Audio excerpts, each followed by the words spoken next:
You put your healthy child to sleep, but in the morning, the infant in the crib is different. It doesn't look like your baby. It doesn't cry like your baby. It stops growing. It stops responding.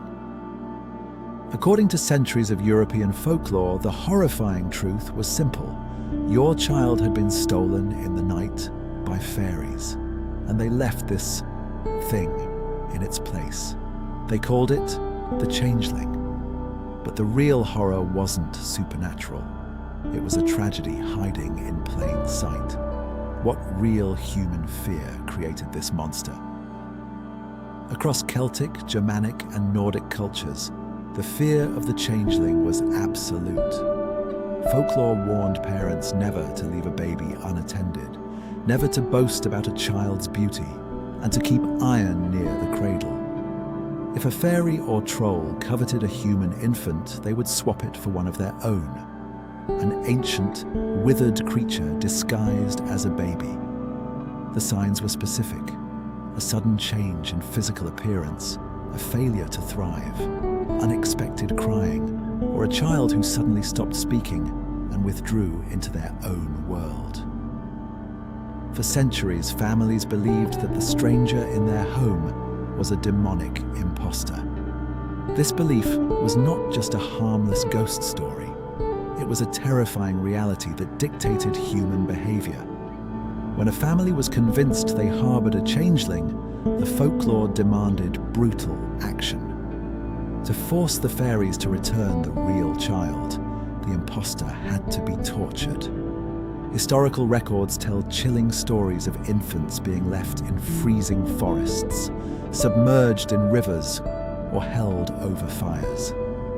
Even prominent historical figures like Martin Luther wrote that changelings were soulless masses of flesh that should be drowned.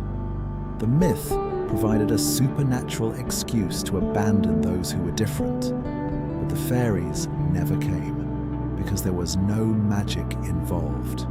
Today, modern scholars and medical historians suggest a devastatingly human explanation. The changeling was a pre-scientific framework used to explain sudden infant death syndrome, congenital diseases, and neurodevelopmental conditions like autism, cerebral palsy, or Down syndrome. In an era before modern medicine, when a child suddenly regressed or failed to develop as expected, parents faced an incomprehensible tragedy. The human mind could not accept that nature could be so cruel without reason. For some families, the myth was a desperate psychological shield, a way to grieve the loss of a healthy child without accepting that their baby was fundamentally altered. It was easier to believe their perfect child was safe somewhere in the fairy realm than to face a medical reality they had no words for.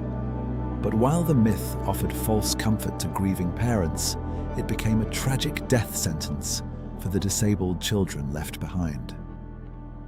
The Changeling isn't a story about magic. It is a haunting reflection of how terrified we are of the unexplained and the devastating lengths we will go to when we lack the science to understand our own biology. We created the monster in the cradle to hide from the fragility of life.